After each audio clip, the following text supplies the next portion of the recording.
Hello YouTube, welcome back to Read Astray. This is my first unhaul. If you hear a whirring sound in the background, I apologize. That's my computer. I had to bring in, or my laptop, I had to bring it into my closet so I could read and record my script. It always cries when I turn it on. I feel like I could make some sort of innuendo here, but my brain can't think of anything clever right now, so we'll move on. So to recap, late this summer, I inherited part of a personal library from a distant relative who passed away. When I was invited into the house, the library was, I want to say, likely over, if not near to 1,000 books. Back then, this was like maybe 5-6 months ago, I had just loosely combed through picking out the ones I wanted to keep by either if the cover looked interesting or if I recognized that they were already in my reading list. Now I'm going back with a fine-toothed comb to sort through which ones I actually want to keep and which ones I just need to pass on to the next person. By the time this video goes up, I will have completed my graduation ceremony for college, and then I'm moving back home, which means I will have to haul all my stuff back, including these books. So to make things easier on the move, I have been decluttering or donating things. This also includes the 5 boxes of inherited books. To be fully transparent, by the way, when I was picking out the books initially, they all fit into 3 boxes. I just Tetrised them in there. But that method proved to be that the boxes would be too heavy for me to carry, and I ended up having to divide it amongst 5 boxes. Once I unhaul them, I may post them to Vinted or donate to the local library instead. I'm still on the fence about that. I know, I technically got these for free, but hey, an NB's gotta grab a bag when they can, right? So I have 107 books total. Without further ado, let's see how I did with this unhaul. One more disclaimer, for most of these books, I will be giving a summarized version of the printed blurbs on them to cut on time. So please do not make your choices to skip or purchase these books based on my opinions alone. If the title interests you, then I suggest you do your own research to look at the actual blurb yourself and see if it would be perfect for your needs. First off the bat, I want to say there was like a collection of Patricia Cornwall and Nora Roberts. Patricia Cornwall, once I was looking through, I realized her books, they just weren't for me. I didn't want to keep them, so it was about 5 or 6 books total. I just chucked them out. And next is the Nora Roberts collection. Now, there were many of them. If I remember, I'll put the picture that shows the humongous stack. It's not a great picture because I forgot to get a good picture of it, but there was a humongous stack of Nora Roberts books. I ended up keeping 8, and then when it came time for this unhaul, I axed 4 of them, so I have 4 of those left. And now we will get into the actual summaries of these books. Harvest by Tess Gerritsen. It's a medical thriller novel that details the story of a surgeon, Dr. Abby D. Mateo, who gets wrapped up in an organ trafficking ring. I initially picked this one for the fact that it has a large needle on the cover because, one, I have a horrible fear of needles, and I have a planned video that will discuss books that trigger my phobias. It's like a fun Halloween. That's of course a years down the way, but there's nothing wrong with planning early. Per the cover, I thought this book would feature needles, and it probably does because it's organ trafficking. But the idea of being used for organ trafficking, it's horrifying, yes, but it's not actually a phobia I personally have, so this book will be going. Seduction by Design by Sandra Brown. This book came out in 1983, and it actually seems to be an early precursor to what we now consider to be a very cliche romance plotline. A woman named Haley Ashton, who is a free-spirited woman, she can't be tied down, she's a business lady. She is then reined in by falling in love with her literal DILF of a new boss. I'm just not a fan of books that push that premise. Not single parent romance, there's nothing wrong with those, but the ones where a woman has to be tamed, essentially. It kind of feels like it's pushing the patriarchal idea, and I just don't rock with it. The Night Crew by John Sanford. Now this one had a very interesting premise. It's about a group of rogue cameramen who go around Los Angeles at night finding and filming crime, just any kind of crime, no matter how depraved it is, and they sell it to the highest bidding news stations. Their perspectives on their choice of job change, however, when they witness a jumper and one of their crew members is discovered dead days later after the event. Out of all the ones I'm unhauling, this one definitely hurts, but at the same time, I'm trying to be good and realistic, and I just know that while I think this is a very interesting premise, it's just not one that I will be able to get to. The Day After Tomorrow by Alan Folsom. Before you ask, yes, there is a 2004 movie by the same name. Was that movie based on this book? Absolutely not. The movie is actually based on a completely separate book titled The Coming Global Superstorm, which I was not aware of until making this video. So no, this book with the same name is a thriller story of different perspectives of people around the world who have no relation to each other, who eventually their fates bring them together. I don't know, the synopsis was a little bit confusing, at least in this printed copy that I have. The Visionary by Dawn Passman, a psychic woman who can see visions of murders performed by a serial killer in the area that the serial killer has not yet committed. Neat idea, but it's just not there for me. Devil's Hole. Bill Brannon Arthur, a professional hitman who is haunted by his childhood trauma and struggles to keep his emotions in check. He falls in love with a woman he meets at a job in Las Vegas, and now he is forced to confront his demons if he wants to stay with her. Looking at the reviews, this book seems to have gotten a lot of praise. I'm sure it's probably a heartwarming story, but it just doesn't captivate me. Bloodstones by Evelyn Anthony. A mine out in Russia starts producing a rare blood red diamond that gets dubbed as bloodstones for their vibrant red color. After that, a bunch of billionaires just play soap opera with each other to see who will gain full control of the mine. Considering what's been going on recently, I'm not interested in reading about billionaires fighting to exploit resources for more money that they do not need.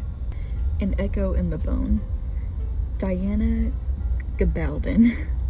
A historical fiction novel about a family separated when some decide to emigrate to America and assist in the Revolutionary War. It's a beautiful cover, but it's 800 pages. The characters definitely speak in the old mannerisms, and I just don't have the patience for it. T is for Trespass by Sue Grafton. The synopsis talks about a woman juggling two cases, one of insurance fraud and one of elder abuse. Both of these cases are related.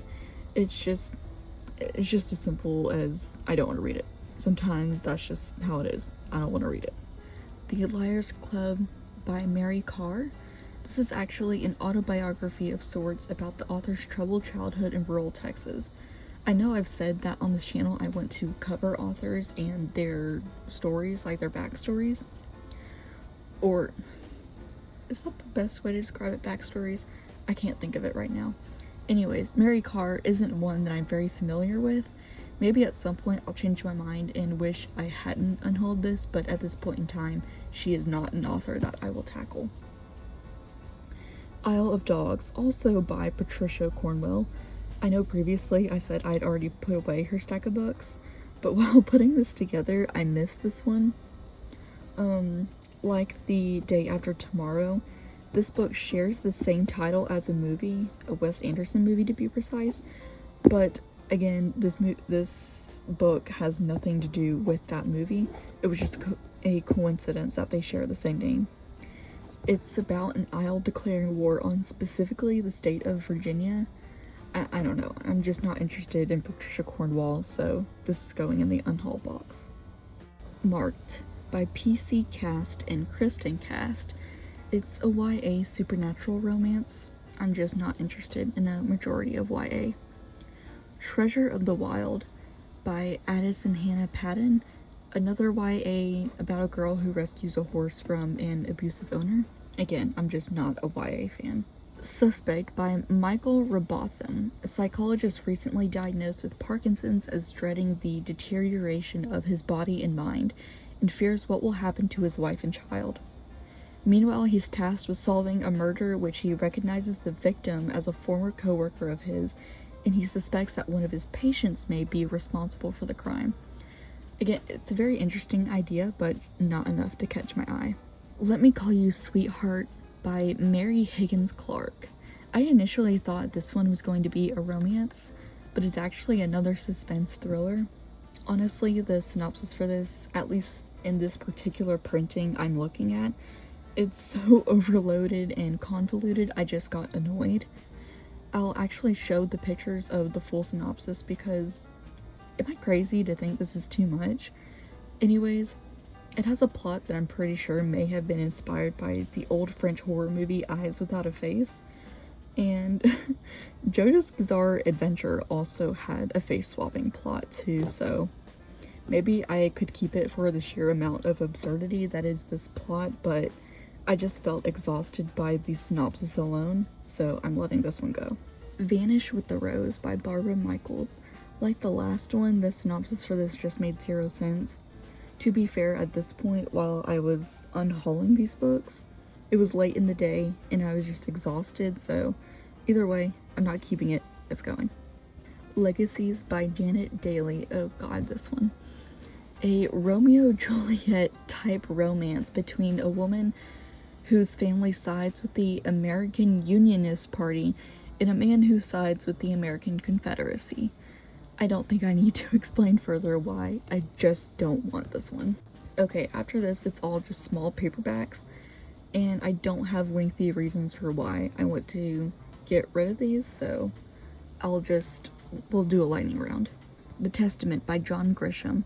A rich old man rewrites his own will moments before death, signing away everything from his family to a mysterious woman in Brazil. Pretend You Don't See Her by Mary Higgins Clark. A real estate agent becomes witness to a murder and has to enter a witness protection program. All the while, she has a secret journal that she stole off the victim. Look Closely by Laura Caldwell.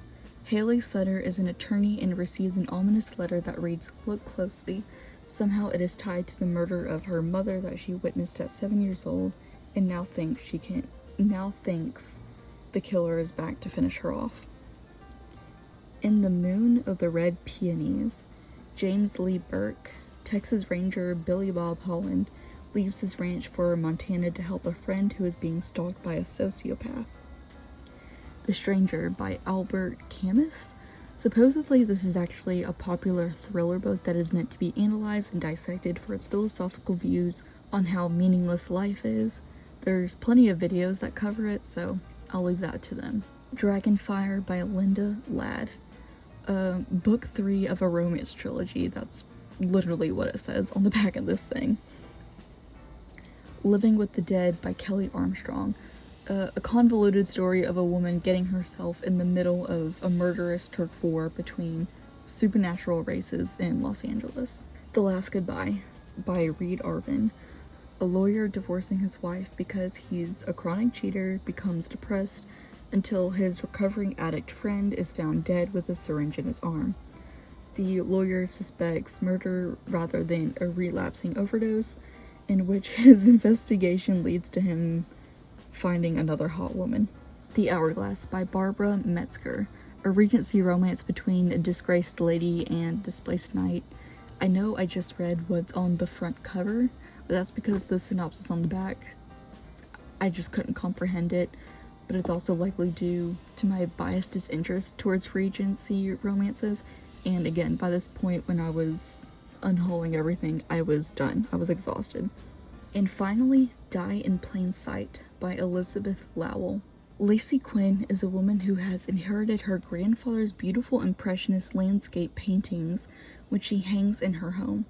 Somehow she comes on the suspicion that her grandfather was a serial killer, and that the paintings are the locations of either the murders or where the bodies are buried. This is the end of the lightning round, so I can slow down here, because I have a bit to say about this one. I was very interested in keeping this one for the fact that I'm loving this premise. It very much reminds me of an X-Files episode. But also, the back of this book, while I was looking through it, it has a raffle advertisement to win a discounted Caribbean cruise ship vacation from 2004. Do you guys think if I tried sending it in, I'd win? Never mind. You have to have proof of purchase. Okay, now I'm curious. So this was sponsored by Carnival Cruise, and when I'm looking at the sticker here, it was $749 per person. How much? I wonder how much a Carnival cruise to the Caribbean costs now, 20 years later. Oh, they've actually gone down in price. Now that's something I definitely wasn't expecting. You know, I was expecting like an inflated price to shoot everything up, but no, it just went down by almost half. That's really interesting. So, made it to the end of the video. I had 107 books total, and how many did I unhaul? 37. I mean, that's certainly a sizable dent. I don't know, somehow I was hoping I'd feel a bit more accomplished. That leaves 70 books I have to haul back home. So, that's it. Thank you for watching. Hope to see y'all with the next video. That one will be an actual discussion, a plot discussion of a book. Thank you.